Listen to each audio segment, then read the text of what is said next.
Hey fam, how's everybody doing? So if you're watching and listening, you can see it's just me in studio by myself. And the reason why that is because I've decided to do a couple of podcasts where I give you updates. I talk to you about what's going on. And to me, that is important. And I always talk about this, that Naked Sports is the intersection of sports, culture, and politics. I am very, very proud of that. But I do, if I'm being honest, even though I work for CNN, I shy away from talking solely about politics for a couple of reasons. And I'm just gonna be really candid with you. I really don't know how to describe what is happening in this atmosphere. And I also feel like the quote unquote leaders in today's world feel the same way. They feel like they can't talk about what's happening because we don't know what's happening. It's never happened before in our lifetime. And I have friends who have been on the podcast who have said things like, our ancestors have laid a blueprint. True, but there's a very different vibe. There may be a blueprint for how to proceed and deal with what we're dealing with. Here's the issue. Our ancestors were literally fighting for their lives. They were fighting for laws. They were fighting to have basic civil rights that we have enjoyed for some time now.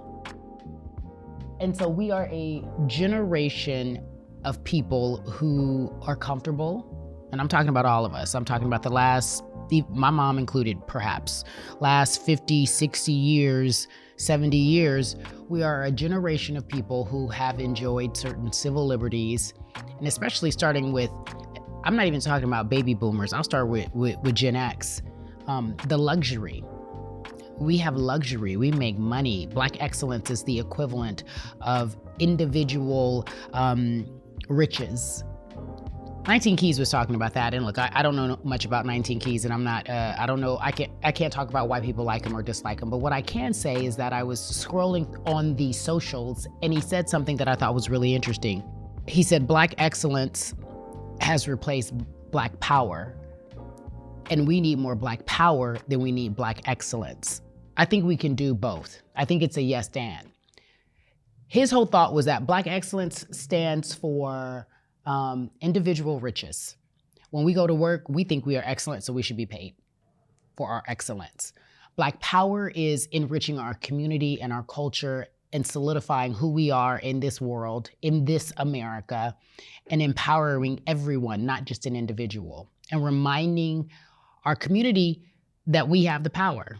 And I thought that was really, really powerful. My homie reached out to me after I reposted something from 19 Keys the other day saying Black excellence is the scam that replaced Black power. He said, what's wrong with Black excellence?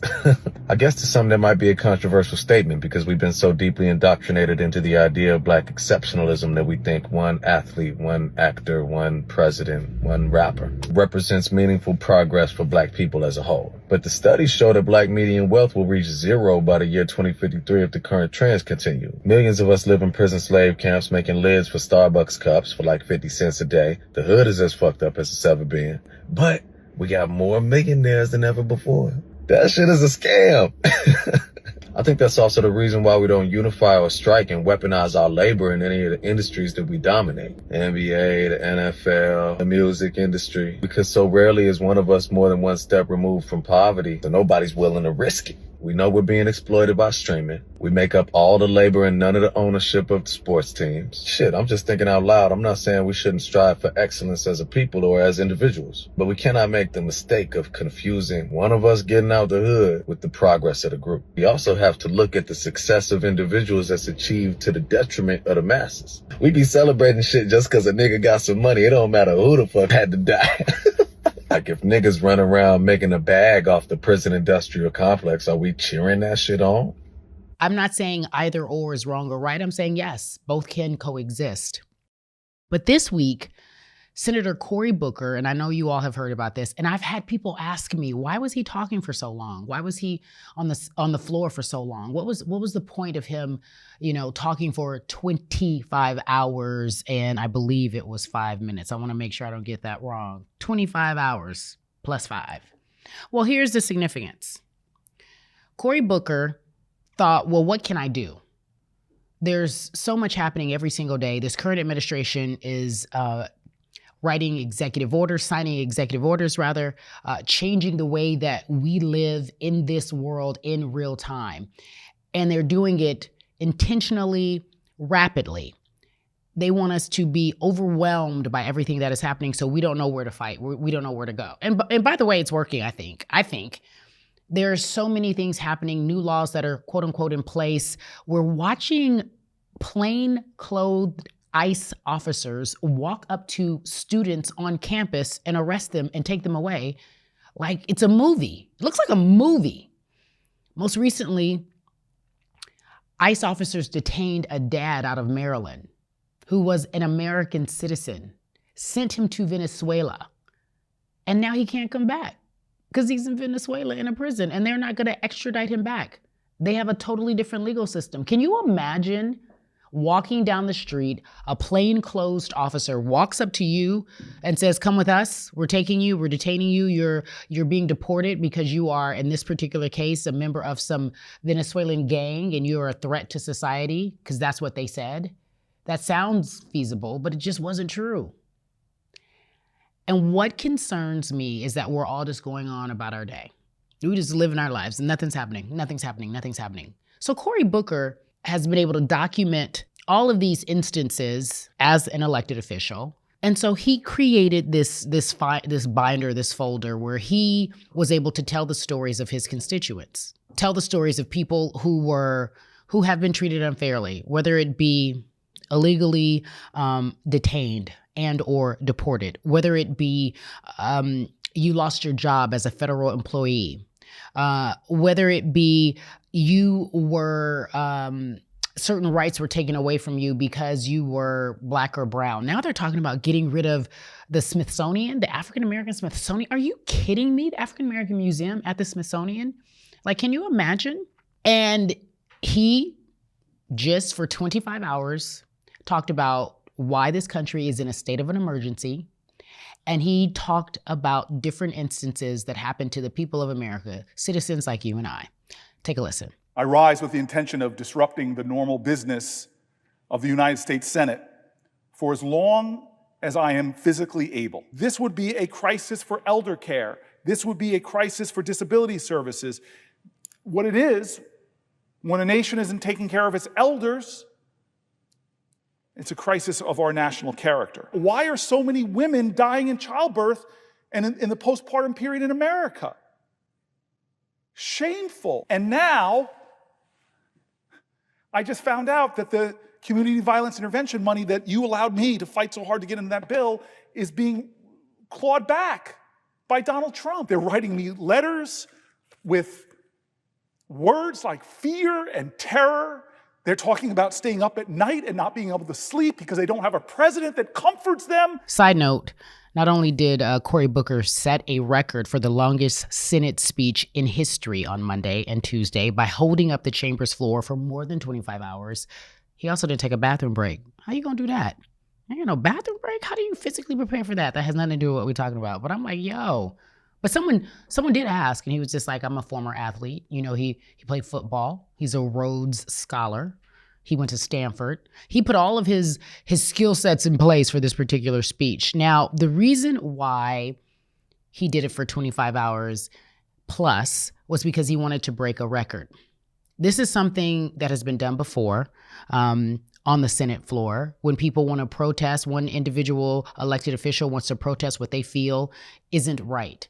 The last time that this was done, and let's just be very clear because it is so bizarre how this world works, was former Senator Strom Thurmond out of South Carolina. His record was 24 hours and 18 minutes. He was protesting Jim Crow. He wanted to keep it separate but somewhat equal. He was a racist. And he stood on the Senate floor for 24 hours and 18 minutes to explain why we, as Black and brown people, are not entitled to the same civil liberties of white people. We, as Black and brown people, did not matter because our humanitarian rights were not the same. So listen to what I'm telling you. The last time that it was done, it was because a senator who I believe is racist decided to say, we don't matter. So Cory Booker was very intentional about making sure we understood where we were today versus where we were when Strom Thurmond was in office. We're going back, and we know it. Take a listen. I was very aware of Strom Thurmond's record since I've gotten to the Senate.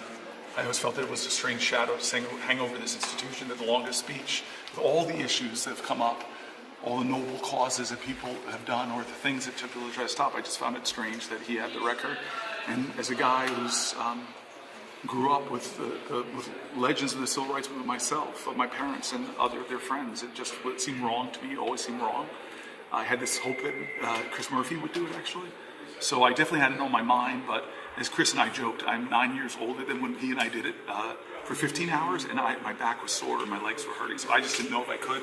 So I didn't want to set any expectations. The mission was really to elevate the voices of Americans, to tell some of their really painful stories, very emotional stories, and to let go and let God do the rest. A lot of you may be thinking, who is Strom Thurmond and why in the world his speech was so significant? Just side note. He was an opponent of civil rights legislation in the 50s and 60s. Strom Thurmond completed the second longest speech at 24 hours and 18 minutes, as I said to you before, but it was in opposition of the Civil Rights Act of 1957. There's not enough troops in the army to force the Southern people to break down segregation and admit the Negro race into our theaters, into our swimming pools, into our homes. Can you imagine someone talking for 24 hours about why we don't need civil rights legislation? You can, because that is where we are today. That is what is happening, but it's being called DEI. It is being layered in the "Let's Make America Great Again," and it's also being said. These are the buzzwords. This person is un-American. But then I look and I think, and I need you guys to think about this. Seriously, I need people to be outraged, concerned, and or aware. An unelected official by the name of Elon Musk, an unelected billionaire by the name of Elon Musk, has all of our data and our privacy information. Data, as you know, in today's age, is invaluable. It tells everyone everything they need to know about who you are as a human being, how you spend your money, where you live, what you do, how you move, your interests, your likes, your dislikes. That's why you get so much spam mail. They pay so much money to get people's information, and Elon Musk has all of our information. And in the process, as he does this Doge thing, where he is getting rid of thousands upon thousands of government workers first, he's also collecting our American information. This man is not from America, but yet they're allowing him to do whatever he wants because the current administration needs him and his money. And I think that we are in very scary times. You know how private we are as a folk. I don't want nobody to know my business. All of our stuff is just out there. Our tax information, he has access to so much privileged information, and it is in the hands of someone who does not care about us as Americans.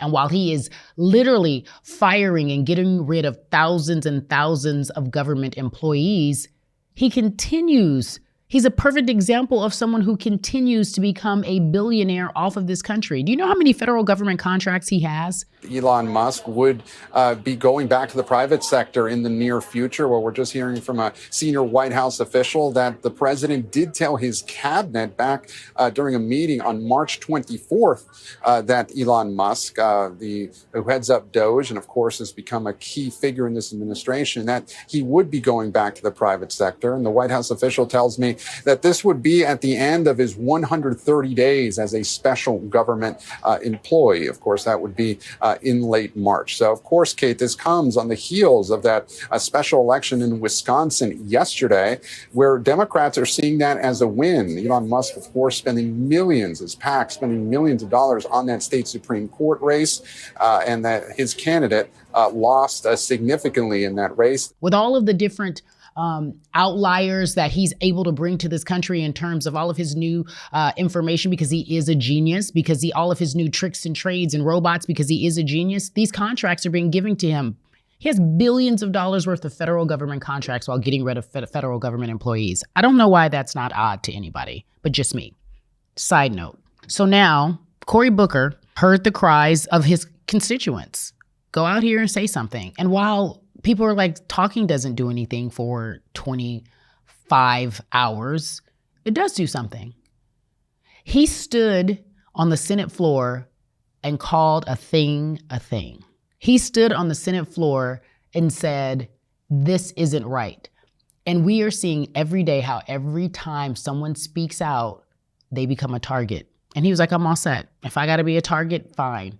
If you want to come after me, fine. If I'm going to get sued, because now they're suing you if you say something that they don't like, fine. That to me was brave. And then at the very end of the speech, he said something that was so powerful. He said, it's not about right or left at the moment. It's about right or wrong. It's not about right or left. It's not about whether or not you're a Republican or a Democrat. It's about right or wrong. It's so simple. And he kept referring and invoking John Lewis. May he rest in peace. Let's get into some good trouble. I implore all of us to get into some good trouble, whatever that looks like for you. I ain't saying lose your job. I'm not saying go out there and fight everybody, but I'm saying let's get into some good trouble. Let's remember why we are here. They can't take everybody out if we all decide to fight. They can't take everybody out if we all decide to speak up. But let's be smart. My girl Brittany Packnett Cunningham said it this way. This is not the time to crash out. Let's not go crazy, but let's be smart about it. Let's find our power, put it together, and use it. There's no world where I think we'll have one individual leader. We just won't, as a culture, as a community, because we all believe differently. But if we start to look back at what was the civil rights movement, there were several leaders. Fred Hampton, Medgar Evers, Martin Luther King Jr., Malcolm X, and they all found their tribe. Do you know what I mean by that? Like they all had the people who followed them and agreed with them and did their part. There won't be just one, there will be several. You can see several and they all look different, and you find your tribe and you get with their tribe. If it's someone that you follow on social media who is showing you, hey, I like this idea. I'm seeing a lot of pastors step up right now. I don't know about you, but the Black church is coming through. I've seen a lot of different pastors step up. Maybe it's your pastor telling you to do something. I've seen a lot of different people from different backgrounds move forward and say, this is what I want to do. It doesn't have to be one person. It doesn't have to be all together. But what we are realizing is that something must be done. And what Cory Booker did to me was more American than I would ever imagine. It was brave. And I think he's going to pay a heavy price, but that's okay because it's time to disrupt. It's time to get into some good trouble. We're going to take a quick break. I'm going to be back in just a few minutes. I am heading to Tampa for the weekend for the Final Four, the women's Final Four, not the men's. And when I come back, we will talk about what that means, why I'm going, and what it means for you. Because I know we got some sports fans. This is a sports podcast. Naked Sports continues in just a few moments. Hey, everybody. Welcome back to Naked Sports. Cari Champion here. So I told you all I was going to go to Tampa for the Final Four. And this is the women's Final Four. So I want to let you know who's all there. South Carolina versus Texas. That's the game on Friday. And UCLA versus UConn. That is the game, the second game on that Friday, April 4th. Here's the deal. You follow me, you know I went to UCLA.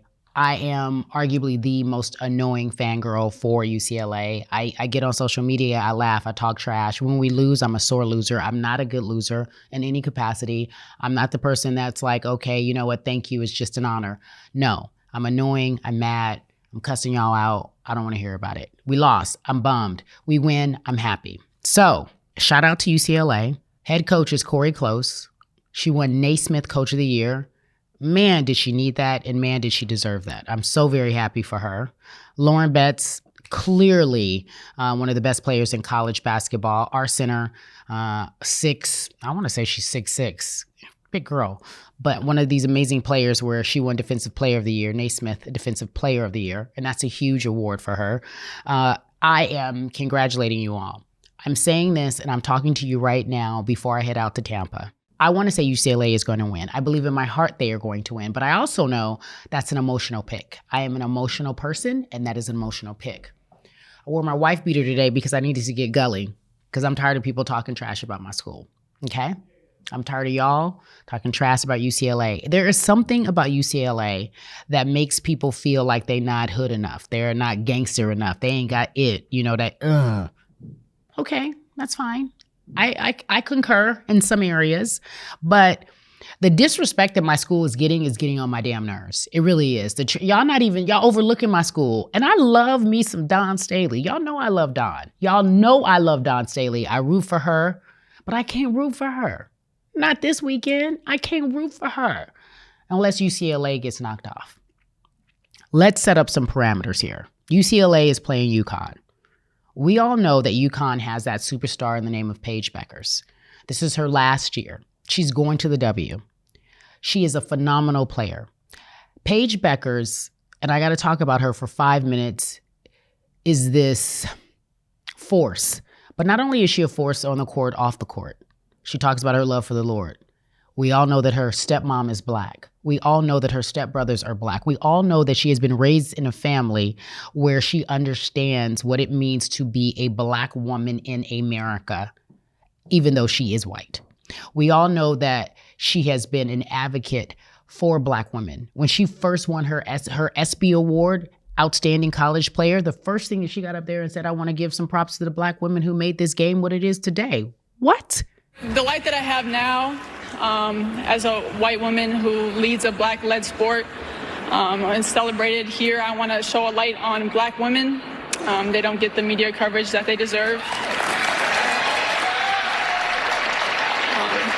They've given so much to this sport and the community and society as a whole, and their value is undeniable. And in the WNBA last season, the postseason awards, 80% of the winners were Black, but they got half the amount of coverage as the white athletes. So I think it's time for change. Paige Bueckers is a superstar. And not only is she a superstar, she's made for this moment.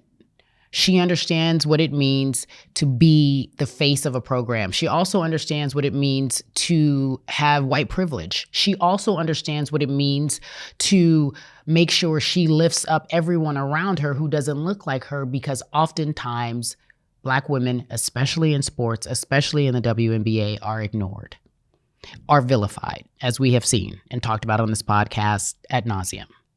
So I love Paige Bueckers, and I think there is something special happening with UConn right now. I don't care for her coach, but that's a side note, but there's something special happening with UConn. They haven't been here, and by here, I mean the Final Four in some time now, and they have a story. They have something to prove. They have a goal. They're playing with different intentions. Now, my hope is that they've looked past UCLA and they're looking at Dawn Staley, because the South Carolina Gamecocks are the current champions.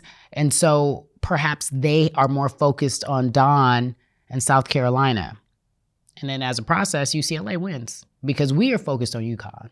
Eyes on the prize. I am hesitant in what I'm about to say, but I think we're going to have an upset. I think UCLA is going to win. Going into this game, promise you, even though we're number one, we're not favored. I think they're going to win. I think they're going to surprise you. And don't be riding my, you know what, asking me for tickets when it's all said and done. Speaking of tickets, now I'm going right now and looking at them when I talk to you. It's the day before. And it says, if you want to be in row F, section 229, that don't seem like a good section to me, but whatever. I don't know. $781. I look at it two ways. I think they should be more expensive. Maybe I'm wrong. I think they should be more expensive. But I can tell you, I don't remember a time where somebody was paying $800 to watch women's Final Four. I can't remember a time. I'll go back and do the math and let you know, but I don't remember a time. I think that speaks to where we are with college sports. And I know men are like, yeah, the game is cool and it's fine and it's this and it's that. I know some of you are uninterested, but the resurgence, because there was a point in our history when the WNBA began, people loved women's basketball. When the WNBA began in 1997, promise you, the games were sold out. The women weren't making any money, but it was really, really popular. It was this new thing. You get to see superstars like Lisa Leslie dunk. No one ever saw a woman dunk before on a professional level. Dawn Staley played in the league. I can go down a list of superstars. Cynthia Cooper. All of these women really, truly were the pioneers. 1997 wasn't that long ago. Some of y'all listening was born in 1997, and that may seem like forever ago to you, but it really wasn't that long ago. And what I can recall was a time in which people were excited about women's basketball, but it didn't sustain. And the interest fell, and the interest fell, and the interest fell. And then we had these two girls have this crazy, amazing rivalry in Caitlin Clark and Angel Reese, and they changed the game. I don't think Angel should be criticized at all. No matter which way it goes, she should never be criticized for what she did. I think everybody knew there was going to be a little trash talk in the entire tournament. It's not just me and Angel. So like I said, I'm a big fan of hers. And so now we find ourselves some 4 years past that moment, and people are very interested in women's basketball, and it is here to stay. Women's sports are here to stay. And I hope, and this is my true hope, I hope we live in a world one day where the women of color get treated like the men of color in the NBA. I hope that we live in a world one day where these multi-million-dollar endorsement deals aren't just reserved for the select few. I wish Amaya Moore had a multi-million-dollar endorsement deal when she was in the league. I wish Lisa Leslie had the same when she started in 1997.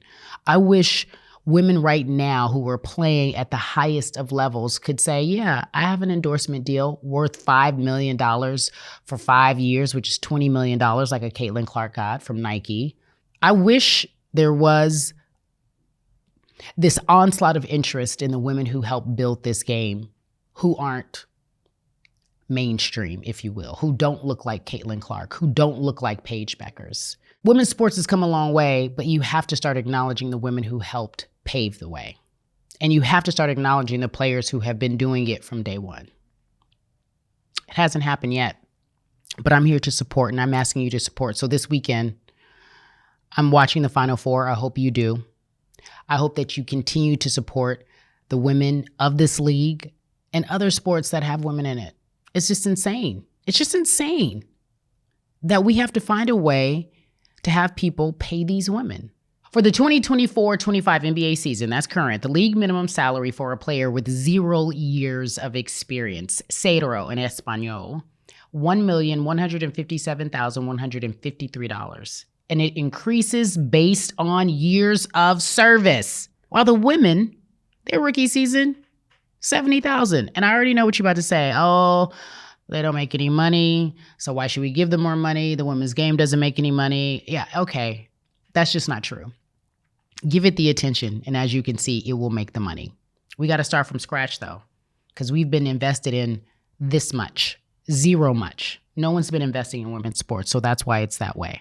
It's not right, but we're getting there. So at the end of the day, here's the point. I am hoping that when you listen to this podcast, you feel two things. The first thing is activated. Activated to want to do something for your community. You don't have to give a 25-hour, 5-minute speech like Cory Booker did, but activated. I talk about this every single week. If you decide to boycott, boycott. If you don't want to go to Target, have at it.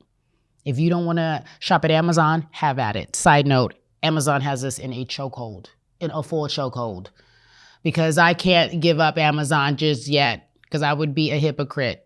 Because if I want some purple sneakers with a bunny on the side, they can get that to me tomorrow. So you can't get that anywhere else, right? I understand. One at a time, one at a time, one at a time. If it's Target for you, if it's only shopping at Black businesses, if it's helping other businesses that are people of color, so be it. That could be your way to contribute. I don't know what else to tell you, but I want you to be activated. I want you to be aware. We are walking around like nothing is happening, and I am worried for us.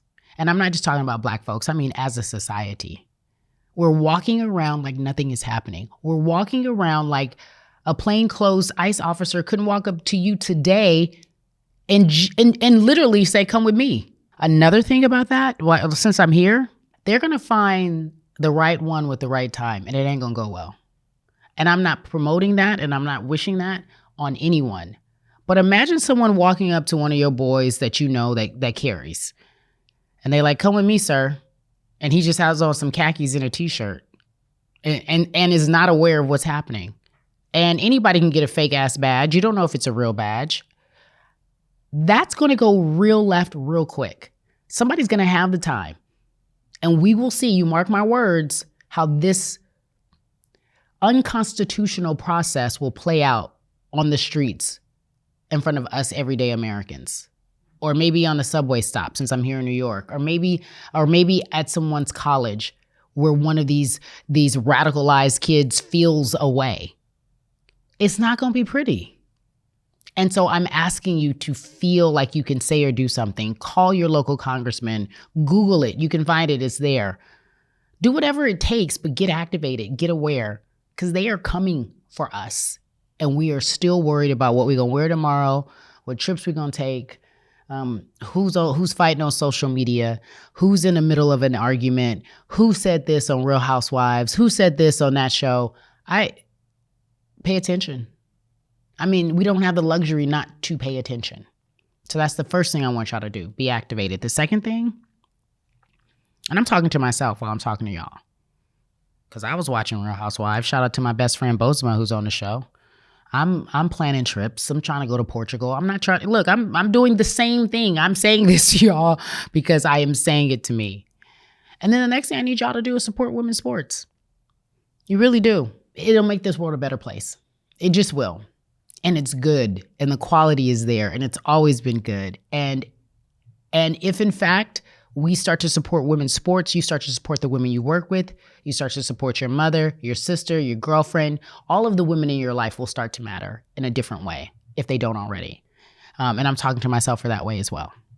So with that being said, I'm going to wrap this edition of Naked Sports. We will be back next week. Remember this, go UCLA. We need to win. If we don't win, do not at me. Do not talk to me. I'm going to request privacy for me and my family until further notice, okay? I mean that. Y'all make me sick, but I love y'all. Back next week.